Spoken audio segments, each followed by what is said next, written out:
what the heck am I supposed to do with my kids in the summertime to keep them from being bored and depressed and just laying in their bedrooms on their video games, and to keep myself from going crazy because I want to keep my sanity between now and the time school starts.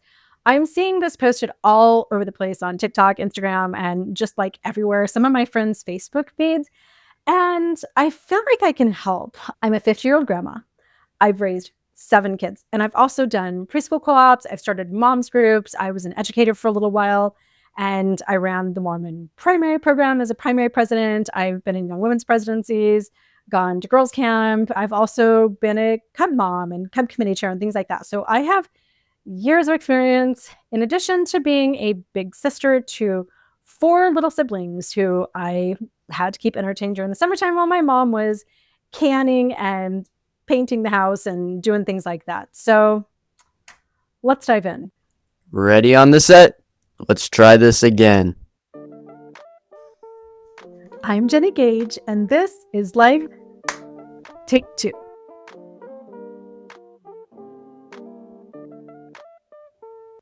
I know this isn't my normal genre, but since I'm in the middle of a big pivot over here anyway, I thought I'd kind of dive into some things that I don't typically dive into. So I feel like grandma advice and parenting advice is right in my wheelhouse. So let me know what you guys think. I will be hanging out in the comments on this video to kind of see. And also, I just want to welcome you to my new future studio here. My almost 22-year-old daughter, Chloe, moved out recently. Her bedroom has just been vacant, and Kevin is redoing and getting it ready for me to do my podcast from here. So I will be filming my first batch of my new Life Take 2 podcasts right here tomorrow. So it's a work in progress. I'm still waiting for like signage and some different things, but this is it. This is my new studio. And definitely the upside of having my own studio is that if I'm on like a late night live, Kevin can go to bed. I can close the door here and I can keep doing my thing, and Kevin's not like banned from the master bedroom where I've been filming for a long time. I'm going to make this video short, sweet, and simple. I'm not producing any cool graphics or videos or anything to go along with this. Grab a notepad. Let's do this the old-fashioned way because I am old-fashioned. Like I say, I'm 50, and the information I'm going to give you is gold. I'm an Arizona girly, so it's never been an option for me to just let my kids go out and ride their bikes and run around in the summertime. It's a million degrees. Running around outside is life-threatening. So we have to get a little bit more creative. So first up, as a parent, you have to realize that even in those summer months, your kids need some structure and routine. Our circadian rhythms like predictability, and it's really important to hard bake that into your summer. If every day is just wake up and see how we're feeling and go wherever we feel like going, then both you and your kids are going to start to feel bored and restless. That's just too much chaos. So it's important to provide a little bit of order in your summer. And here's how I did that. I had a weekly recurring routine, and it was really basic. I'm going to show you the actual graphic that I did when my kids were little that I still have. And I would just print this up and stick it on the refrigerator. This was life-changing. The first summer that we began to implement this daily routine, just this little bit of structure made my kids instantly no longer bored for just a couple of reasons. First of all, they knew that every single day there was something that they could plan on. They could look on the calendar and look forward to stuff rather than just kind of, hey, last minute, let's throw everybody in the car and like go to the pool with our friends. They knew, hey, on Thursday, I'm going to be at this museum. On Friday, we're going to be at the arcade. They had things to look forward to, and that anticipation gives you all kinds of warm, fuzzy feelings. Additionally, just having a routine and having like a calendar on the fridge where they see stuff, because it's kind of a checklist, it gives you that sense of accomplishment. So while they're looking forward to the next day, they can also look and see, oh, we did this and we did that, and it gives them all kinds of good memories. It gives you things to talk about. Our human brains are hardwired for task accomplishment. And just looking at this calendar and knowing that, hey, on Monday we went to the library and we did laundry and we did this and this and this, it gives you that feeling of checking things off the list as you're crossing that off. Okay, so here's my basic schedule that like this is my actual schedule that I did when like my oldest son was 5, and then every year I just reprint a new one. So this is the schedule that I use with my kids. You'll notice that I try to stack things into the days that start with the first letter of the day so that even like your 3-year-old can come in and be like, Mommy, what day is it? Monday. And they can say, okay, Monday is my friends make craft mommy jobs. Tuesday is to go. So I try to find a way to make whatever we're doing that day have a letter that starts with the day. Now, this isn't as important if you're doing like older kids, middle school and upward, but if you have a family of younger kids, it's just a really easy way for them to know what to expect that day. Just because of the natural cycle of my schedule, because we were Mormons, so we went to church on Sunday, couldn't go grocery shopping. Monday, I needed to recover. So that was just a natural day for me to do mom jobs. And having that every single Monday rather than throwing stuff randomly into a Thursday where all of a sudden I'm asking the kids to go dig all the train tracks out from under the couch or bring their laundry out for me, that predictability, kids love that. Like they absolutely thrive on that. So Monday, the kids knew that we were going to get everything ready for the housekeepers, that we're going to wash our laundry, and that mommy was going to take them to Costco, Trader Joe's, or do any of the jobs that mommy needed to do, whether that was mending or hosing out the garage or whatever. That was my day. And on that day, once they were done with their chores, then I would also have their friends over. Now, this wasn't a big like mommy's going to entertain people. It's more like you guys go in the playroom and play because mommy's going to be canning tomatoes all day. Now, you'll notice the genius of this structure because my kids knew that other than the things that I needed to do, that on Mondays, they couldn't ask me to go to Chuck E. Cheese. They couldn't ask me if they could go to the arcade. They couldn't ask me to go to the roller skating rink because Monday was sacred. That was mommy's day. But then I knew that on Tuesday was always to go day for my kids' whole entire childhoods. Tuesday was the day that we definitely went somewhere, and we would usually talk over the weekend about what place my kids wanted to go, if they wanted to spend the whole day at Peter Piper Pizza. And like, oh my God, my kids so looked forward to this to-go day. And again, just appreciate for a moment the genius of scheduling.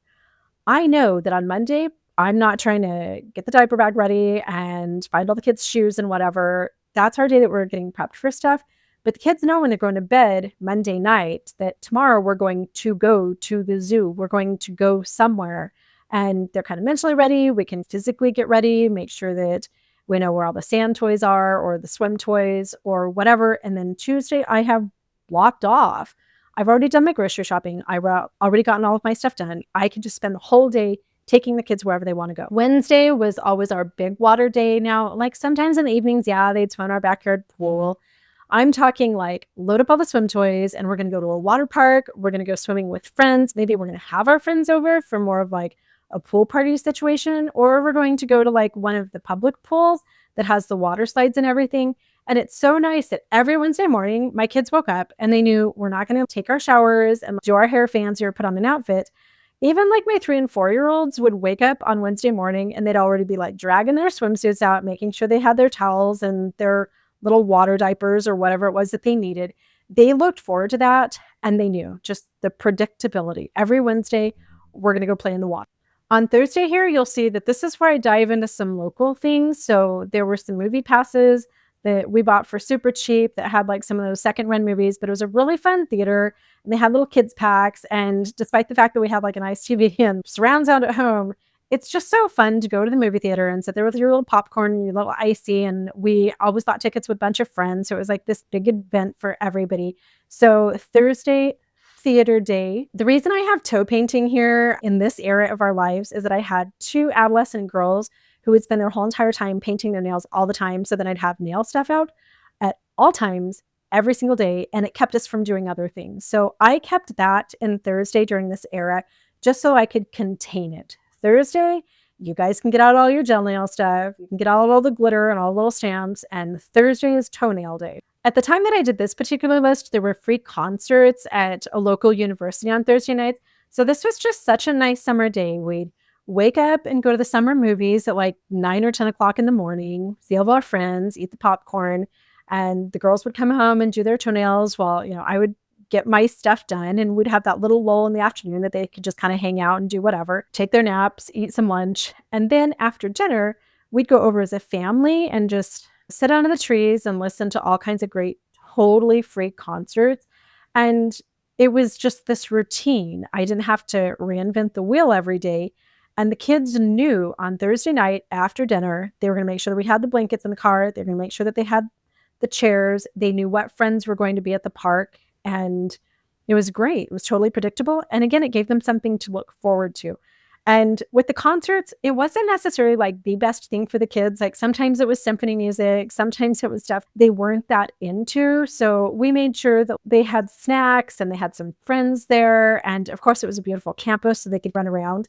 But that's where I incorporated something that I enjoyed because the concerts were incredible. And I loved sitting under the trees in South Carolina, listening to these beautiful concerts with our friends. So this was where I was combining an adult activity that I was taking my kids to as a cultural experience where we could be together as a family and spend virtually no money other than gas money driving the 5 miles to the university. Then Friday was always Friends Day.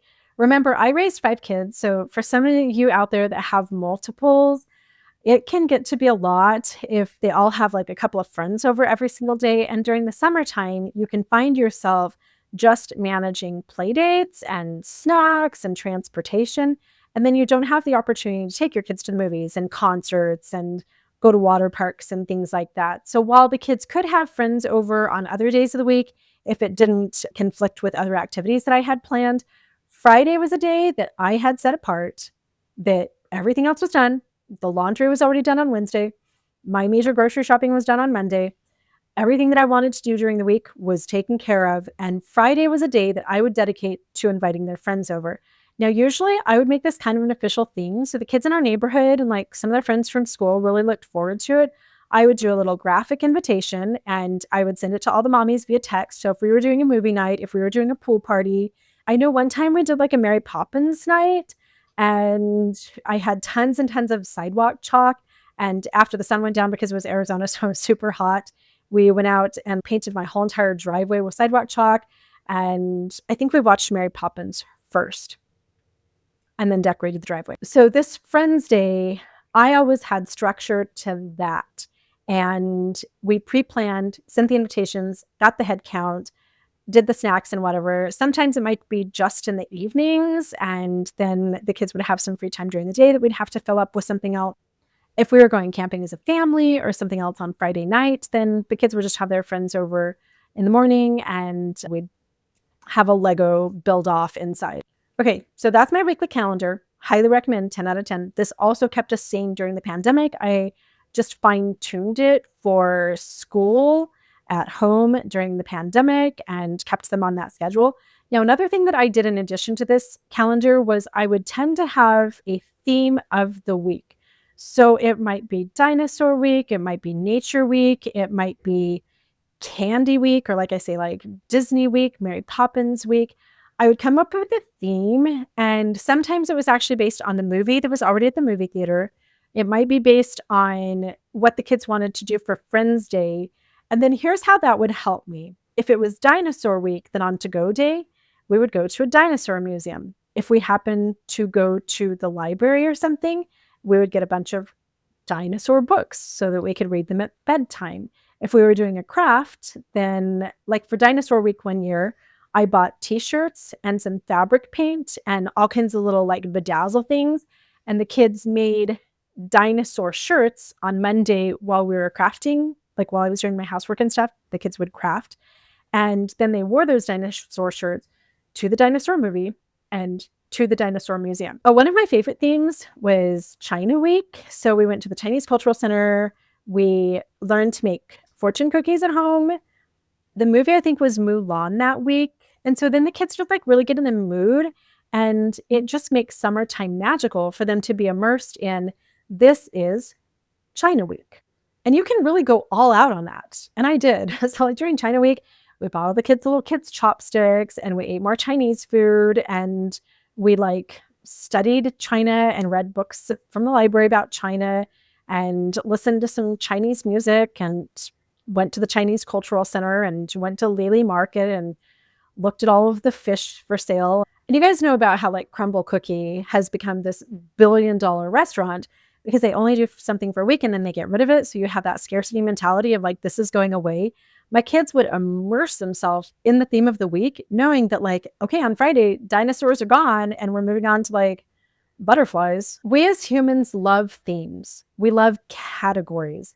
If you're going to a baseball game one week, make the whole entire week baseball week, buy your kids little jerseys, buy some Cracker Jacks, like everything you do, reinforce that baseball theme. And it just makes life a lot more interesting. And by the way, even though I had a lot of money during the time that I was raising my kids, I didn't spend a lot of money in the summer times. Notice they're not on club teams. They're not doing some big expensive camps. They're not like traveling the world, although we would sometimes go away for the summertime, but we would do this whether we were up in grandma's neck of the woods or if we were just at home. I tried to find like memberships to museums and free concerts and discounted movie stuff and shop the bargain sections at Michael's. I wasn't spending a ton of money on this. And that was actually one of the benefits. I was entertaining my kids as cheaply as possible and in a lot of ways changing with other people too. And while I was a stay-at-home mom for part of my children's childhoods, when Brody was 8 years old, I became a broke, single, divorced mom. And I still maintained this even though I was working. I was working part-time and I did work from home quite a bit. So it did give me the flexibility to still keep Brody's routine consistent throughout the summertime. So I promise that if you just do this, your life is going to get so much better. Now, the very last thing that we struggle with as parents during the summertime is the chores. And I don't have the graphic and I don't want to take the time to make this up, but what I did with my kids from the time that they were really young, and I continued this until just a couple of years ago when Brody was finally like, I don't know, 10 or 11. And he's like, this just doesn't motivate me that much anymore, was I did a little chore bingo and I printed up tons of different cards and it had everything that I need them to do from the time that they woke up in the morning. So, like, to make your bed, take a shower, get dressed, put your laundry in the hamper, eat breakfast, wash your dishes, just all of those little basic things. And then I threw in a couple of extra mom jobs. So it might be something like take the garbage out, unload the top shelf of the dishwasher, all those different little things that we needed to do on a daily basis. And then I just had little treat buckets. If you got one line completed, then you dipped out of the bucket that may have some Jolly Ranchers and maybe a quarter and like a little mini dinosaur and just like your little basic entry level treats. I think I had some stickers in there. Once they got blackout, they got two things. First of all, they got to choose either $1, which would give them $5 extra a week, or a bigger prize. Like, I don't know, there were like some bigger candy bars and things like that, like a pack of gum, maybe like a little bit nicer toy. And in addition to the prize, only when they got blackout on their bingo card, which meant that they'd had breakfast, they were ready for the day, their chores were done, only then were they allowed to get on the only electronics that we had at the time, which was, what were those little devices that you could listen to music on, or the TV? They could turn on a cartoon, or they could listen to the CD player or something like that. Long before phones came along, I started this.